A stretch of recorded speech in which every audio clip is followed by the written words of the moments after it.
খাবারটা আমরা বুঝে নেব, এটুকু আপনাদের কথা দিচ্ছি।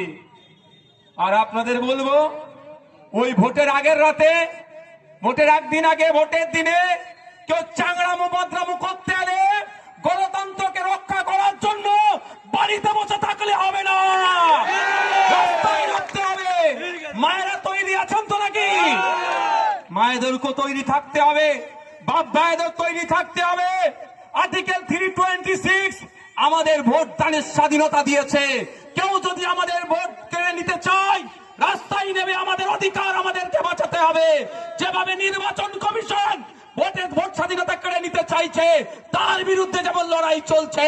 আর নির্বাচন কমিশনের গোপনে থেকে তৃণমূল বিজেপিও যদি নোংরামি করে ভোট কাটতে চায়, তাদের বিরুদ্ধে আমরা রাস্তায় থাকবো।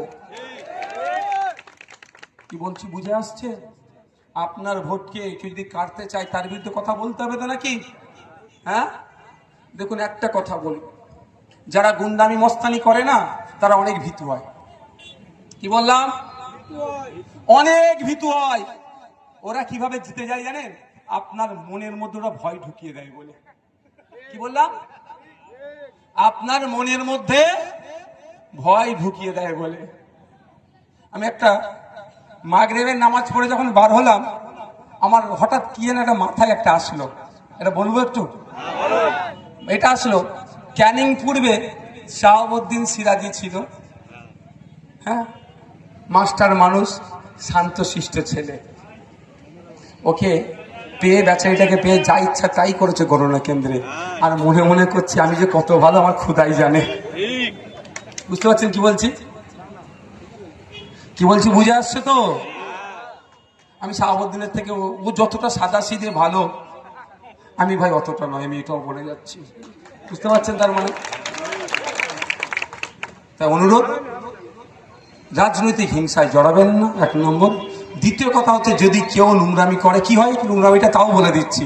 পাড়াতে তো লোক নাই, পাড়াতে লোক নাই, বাইরে থেকে গুন্ডা মস্তান নিয়ে আসবে, তার আগে তার আপনার পাড়া সেটাকে বলে দিন দায়িত্ব নিয়ে। এই দেখো, বাইরে থেকে লোক নিয়ে এসে হিংসা করে যাবে, ভোট মিটে যাবে, তোকে সারা জীবন এখানে থাকতে হবে। সেইভাবে বুঝে কিন্তু করো। সারা জীবন বাইরের লোক তোমার পাড়ার তোমাকে এসে কিন্তু বাড়িতে গার্ড দেবে না। এভাবে ভাষায় বলতে হবে ভাই। যদি তৃণমূলকে এই ভাঙড়ের মানুষটাই জিতবে, তবে চাওয়ার জায়গা আছে মনে হয়? তারপরও বলছি, যদি বাইরে থেকে লোক নিয়ে এসে হিংসায় মারামারি করে, তবে একটা জিনিস ভালো, একটা যে বাইরে থেকে মারামারি করতে আসলে পাড়ার দুটো মাথা শুধু ঘিরে ফেলুন একবার। কি বলছি বুঝতে পেরেছেন? পাড়ায় ঢুকে পাড়ায় মাস্তানি করবেন, দুটো মাথা একবার ঘিরে ফেলুন। একবার ঘিরে ফেলে খাতির যত্ন করুন। এই আমার আগে কি বলছিল না আমাদের কারিমুল, কি বলছিল? জীবনে আর ভাঙড়ে যাব না বাবা মারপিট করতে। বুঝতে পেরেছেন তো? খাতির যত্ন বলে মারপিট করতে বলছি না, ধরে রাখুন। আর নির্বাচন কমিশনের আন্ডারে এখন চলে গিয়েছে, স্পেশাল পুলিশ অবজারভারকে ফোন করুন, একবার করুন, সাহস করুন একবার। আমি কথা দিচ্ছি, ওই বাইক বাহিনীর দাপট বন্ধ হয়ে যাবে। সমস্যা হচ্ছে কি, ওই আপনার মনের মধ্যে ওরা ভয় তৈরি করে দেয়, এই ভয়টাকে ওরা জয় করে। তা আমি যদি মনের মধ্যে থেকে ভয়টা বার করে দিই, জয়টা করবে কিভাবে ভাই? আরে ভাই, তুমি ক্যানিং পূর্ব থেকে এসে এখানে মস্তানি করবে, আমি মেনে নেবো ভাই। আমি ভাঙড়ের ছেলে, আমি মেনে নেবো, মেনে নেবেন? আর কদিন আগে দেখছিলাম প্রার্থী ঘোষণা হয়েছে, এখন ক্যানিং এর ভাঙড়ের মানুষকে খুব ভালোবাসা দিচ্ছে, পায়ে হাত দিয়ে নমস্কার আশীর্বাদ করছে। কিন্তু এর দলের লোকেদেরকে দিয়ে ক্যানিং এর একটি ছেলে, এই ভাঙড়ের এক ছেলে ক্যানিং এর প্রার্থী হয়েছে বলে তার সম্পর্কে তার ইজ্জত নিয়েও টানাটানি করছে। শুনে দেখেননি ভাই? আমার সে রাজনৈতিক প্রতিপক্ষ, ক্যানিং এ গিয়ে তাকে হারাবো রাজনৈতিক ভাবে, এবং ভাঙড় থেকেও একটা নতুন বিধায়ক পাবে। ভাঙড়ের তো বিধায়ক হচ্ছে, আবার ভাঙড়ের ছেলেও একটা বিধায়ক হবে ক্যানিং থেকে। এবারে ভাঙড় এবার দুটো বিধায়ক পাবে, একটা ভাঙড়ের বিধায়ক, একটা ভাঙড়ের ছেলে বিধায়ক। রাজনৈতিক ভাবে হারাবো। কিন্তু ভাঙড়ের ছেলে ক্যানিং এ প্রার্থী হলে বহিরাগত, আর ক্যানিং পূর্ব থেকে ভাঙড় হয়ে আসলে কি ভাঙড়ের জামাই বাবু? হ্যাঁ, রাগ হচ্ছে নাকি ভাই? তো আপনারা ভালো বোঝার চেষ্টা করুন।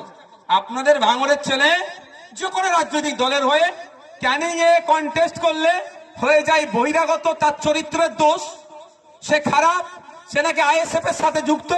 আমি মনে করছিলাম যে আইএসএফ এর আমি চেয়ারম্যান, আমার দলের সাথে যুক্ত, আমি জানতে পারলাম না, ওরা জেনে গেল।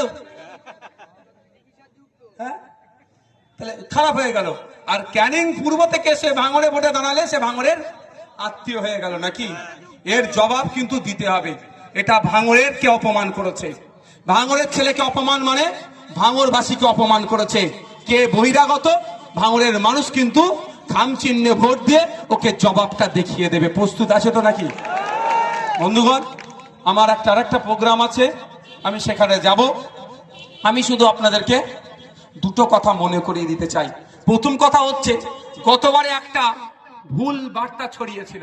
কেমন বার্তা ছড়িয়েছিল?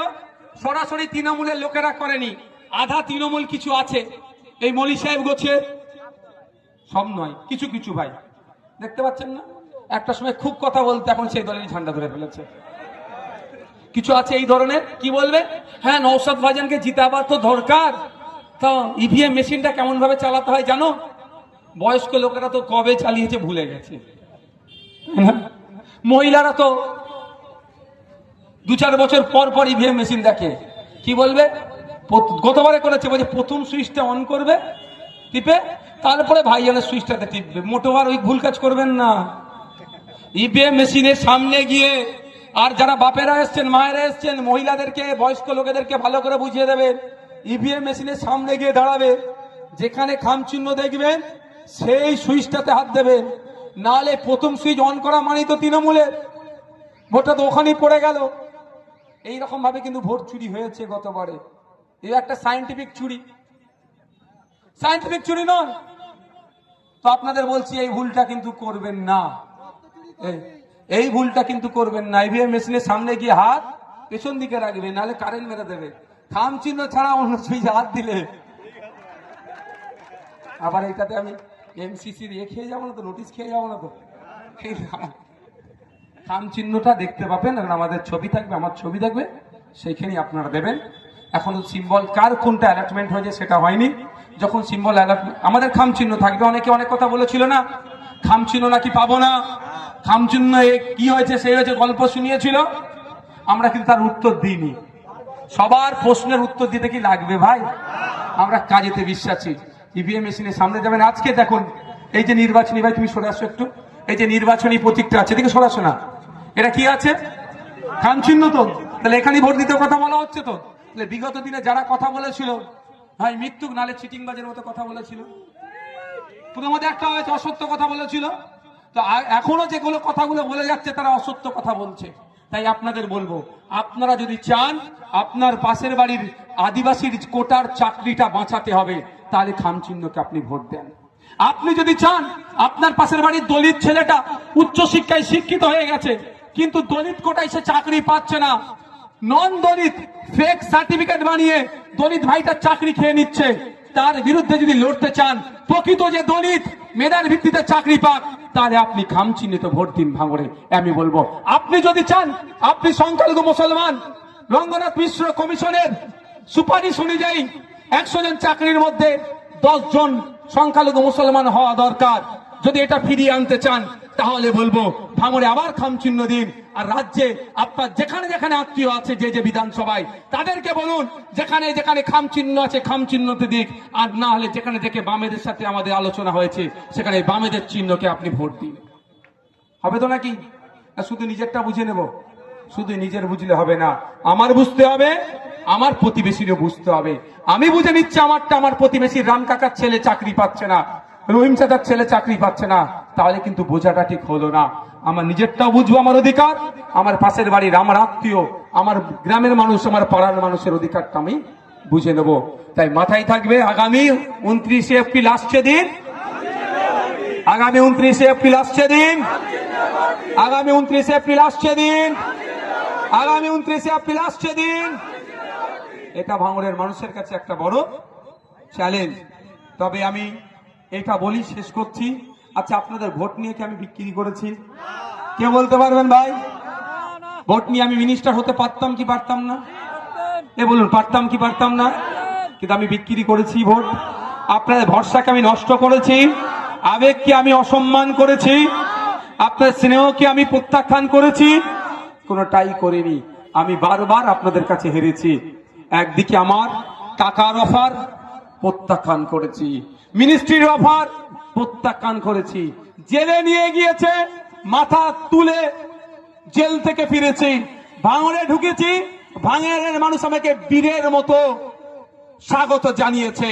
তাই আমি বারবার ভাঙড়ের মানুষের জন্য ওদেরকে হারিয়েছি, ভাঙড়ের মানুষের কাছে আমি পরাজিত হয়েছি।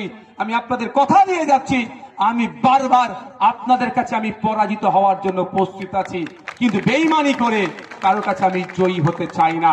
তাই ভাঙড়ের মানুষ ডিসাইড করবে, যাই বলি না কেন ইভিএম মেশিনে শেষ কথা বলবে। আমি জোর করে কারো হাত আমি প্রেস করাতে পারবো না, আর কিছুর বিনিময়েও আমি প্রেস করাতে পারবো না। তবে হ্যাঁ, যদি সুযোগ দেন আইনসভার মধ্যে লড়াই করব, যদি না সুযোগ দেন শুধু মাঠে ময়দানে লড়াই করব। সুযোগ দিলে আইনসভার মধ্যে আমি লড়াই করেছি, মাঠে ময়দানে করেছি, আবার সুযোগ দিলে আইনসভার মধ্যে মাঠে ময়দানে লড়াই করব, যদি না সুযোগ পাই মাঠে ময়দানে লড়াই করব।